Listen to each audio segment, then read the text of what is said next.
let's talk about champagne.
So tonight we're going to talk about one of my personal favorites, Charles Heidsieck. Now, why is it one of my favorites? First off, it's a great champagne, can't lie. Second of all, it has an awesome story, okay? I mean, Charles Heidsieck is kind of sort of responsible for champagne's popularity here in the US. And before we dive into this bottle, I'm going to give you a little bit of history on who this person is and kind of what happened to him, because he has a bit of an interesting story, to the point where a movie was made after this person starring Hugh Jackman. And it's a pretty interesting story. So it starts right before the American Civil War. And Charles Heidsieck decides he wants to come to the United States and try to promote champagne. And he did that with tremendous success. I mean, not only did he introduce America to champagne, but he introduced America to sort of like he became kind of like champagne's rock star. He even got the nickname of Champagne Charlie. And if he came to town, like if he came to New York City to visit or to, try to promote his champagnes, I mean, newspapers were, Champagne Charlie is in town, and parties and all this wonderful stuff. And he really was the face of champagne for the longest time. And he was also a little bit of a gangster, not in the criminal sort of way, but this guy kind of had this like take no prisoners approach. So right before the Civil War, he has, like I said, tremendous amounts of success. Civil War happens. And after a few years of the Civil War, his profits started to dwindle. And he decides, listen, I'm gonna go to the United States and I'm gonna find out what is going on. So he leaves Reims and gets on a boat and goes to New York. He gets to New York and he is sitting down with his import agent.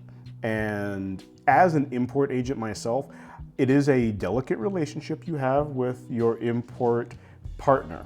And unfortunately, this import agent said, hey, listen, the Civil War is going on right now, and Congress has enacted some laws that make it very difficult for us to trade and move product between the North and the South.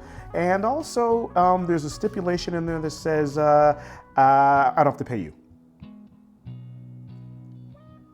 Charles was like, what? He's like, yeah, I don't have to pay you, sorry. So that part I said about him being a bit of a gangster, he says, all right, screw this, I want my money. So he goes down south, okay, to like Louisiana or Alabama, one of those crazy states. And he says to these people, look, I know this is going on, but I need my money. And one of the importers and contractors he had that was bringing in his product and helping him sell his product said, listen, I don't have any money. I mean, the Civil War is taking up all of our money. What I do have is cotton.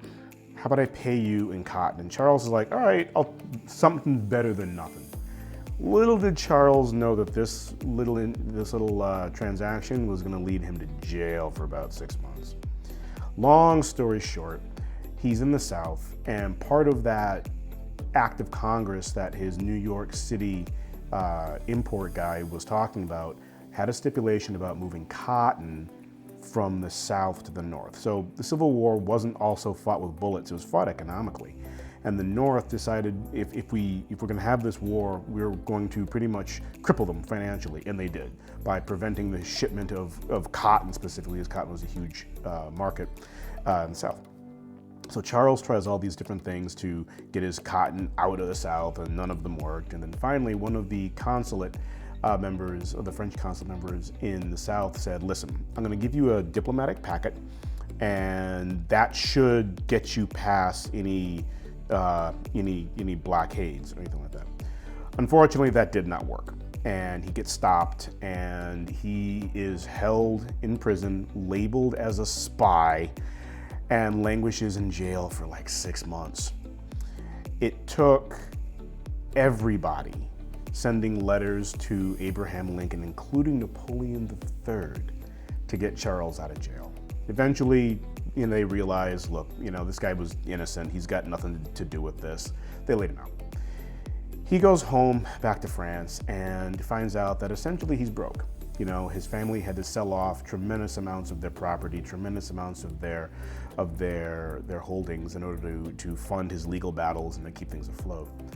On the brink of ruin, on the absolute brink of ruin, this man gets a package from the US.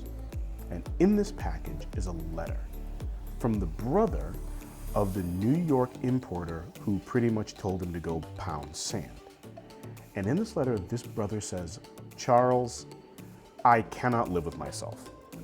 What happened to you, what my brother did, is inexcusable, unacceptable, and I can't live with that. Here are deeds to land and property in Denver, Colorado. Please accept these, and this is all we can do. Charles accepts them.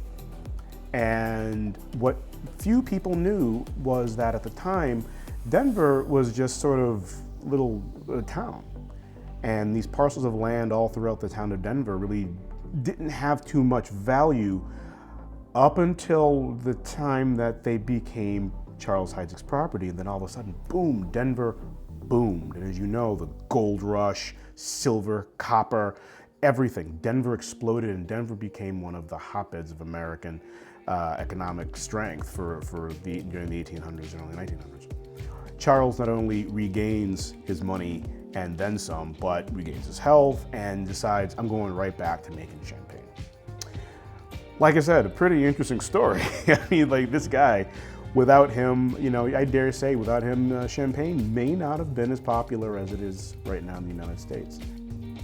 Now, let's introduce the Charles Heidsieck Brut. This is a blend of Chardonnay from OGER. This is a blend of Meunier from VERNEUIL, and of course, Pinot Noir from Ambonnaise. It is about 7 grams a liter for its dosage, and it is vinified in steel, but about 5 to 10% of it is actually vinified in old burgundy barrels. So a little touch of old school. So I am excited to open this up. I love Charles Heidsieck.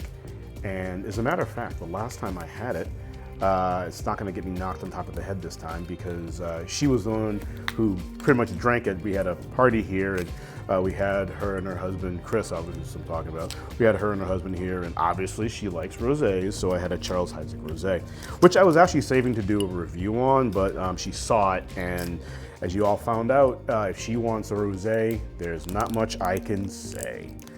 So let's get this open. There we go.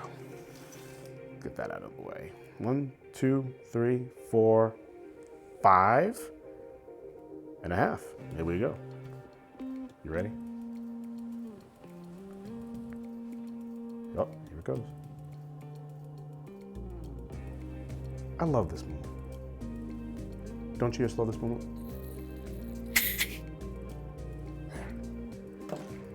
There. Okay.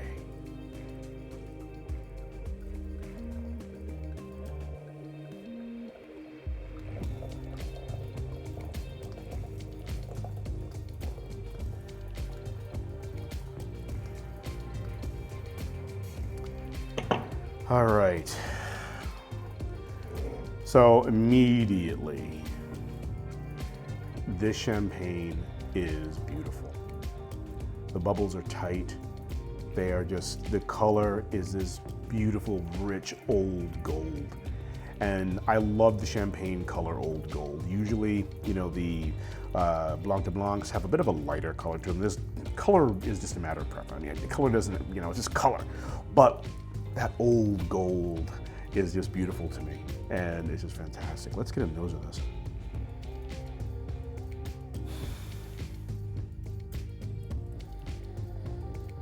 So you are gonna get that Chardonnay, okay? As a matter of fact, that was the first thing I got, was that freshness, was that light fruit, that light pear, a little bit of apple, okay? That's the first thing, and then you start to get those richer, darker, more earthy fruit tones.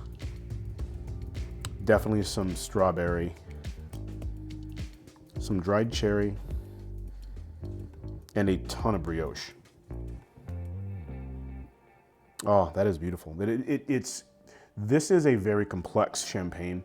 It doesn't get the recognition that it deserves. I don't know why, especially because of the history it has, because of the history of Charles himself. I don't know why. It isn't hard to find here in the US, but it's not that easy. It's kind of, it is, you know, when you find it, you find it. The places that have it will have it.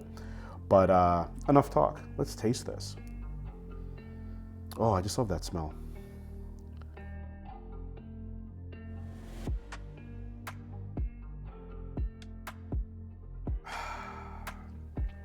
Wow. Wow. That's just beautiful. Like, that is just, it's powerful. It's very forward, but not overpowering. But it is making a statement that Meunier is coming out. And I think the Meunier is about, I think it's about 20% of the Meunier, 40% Chardonnay, and 40% Pinot. And that Pinot and Chardonnay lead. Okay. Usually I talk about how Pinot is that marriage between Chardonnay and Meunier. The Pinot is leading here, and the Meunier is sort of playing bass, if that makes any kind of sense. The Chardonnay is singing. The Pinot is on lead guitar, and those two are in great harmony. But as we all know, without that bass, as a bass player myself, without that bass, nothing works. And this is one of those occasions where that Meunier is the thing that's actually tying these two things together.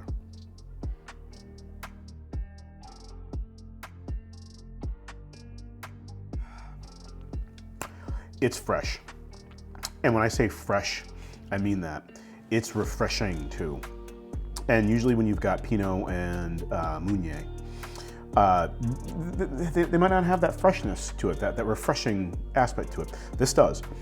This is something you can actually, it's actually pretty warm here tonight during the review. And you know, I turned the AC off so it doesn't interfere with the recording or anything like that. So it does get pretty warm. And this is refreshing. And this is something you would have on a hot summer day, and you just want an aperitif, or you just want a glass of champagne. This is it right here.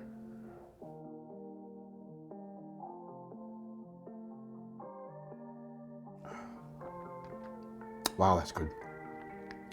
It's just harmony. Let's talk about the three founding crus that go into this champagne. The Chardonnay is coming from the Côte Blanc. No place else. I mean, it's the Côte Blanc, white of white. It's coming from the region of Auger.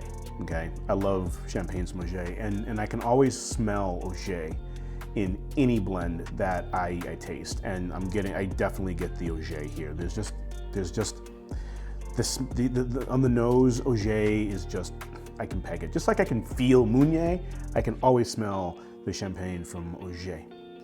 The Pinot Noir is coming from Ambonnaise, and that Noir is giving you your power. Like the Noir is the thing that's driving here.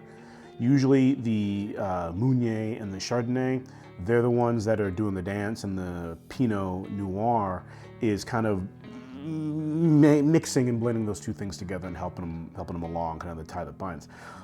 Here, that Pinot is getting a bit more of a center stage, and that Meunier is giving balance and texture. That Meunier is smoothing everybody out. It's taking the liveliness and the freshness of that Chardonnay. It's taking that power and that depth from the Pinot, and it's saying let's temper some of this with a heavy note, and that's pretty interesting. Usually you would use lighter notes to counteract the heavy note. Here they're using a heavy note to counteract the lighter notes, and it's working perfectly. Vinified in steel barrels, steel tanks. However, between 5 and 10% is actually vinified in old burgundy barrels, and you can taste that. The typical malolactic fermentation that you would get from being aged in oak, you're not going to get that here. Okay, this sits on lees for 3 to 5 years.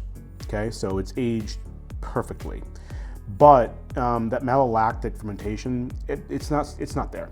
That 5 to 10% vinified in burgundy, that's really giving you a little bit more depth, a little bit more smoothness. And the choice to use burgundy is an interesting one because there's a good relationship between Champagne and Burgundy, the two regions.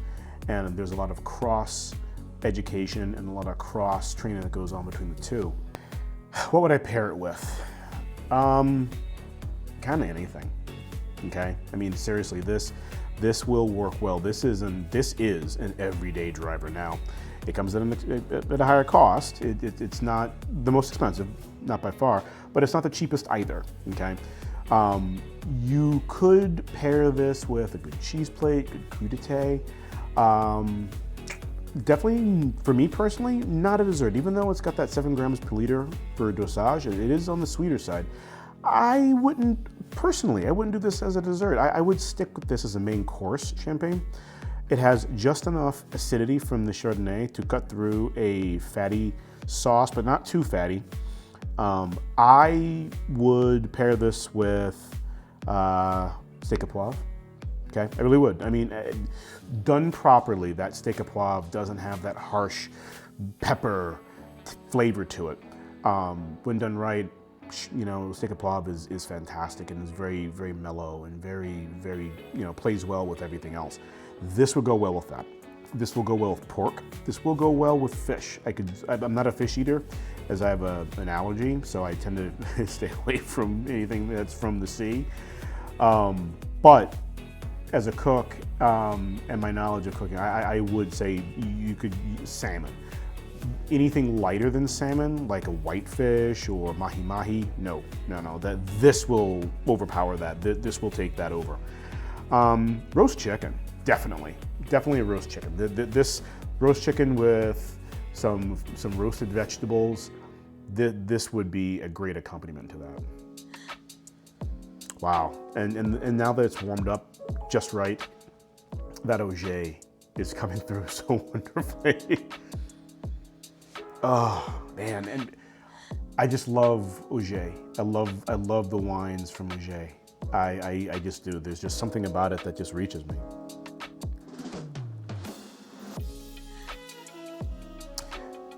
I don't know what else to say. Fantastic champagne, and as always, this is the best job a guy could possibly have. Thanks for all of your support, for the comments, for following along, and champagne every day. Thank you.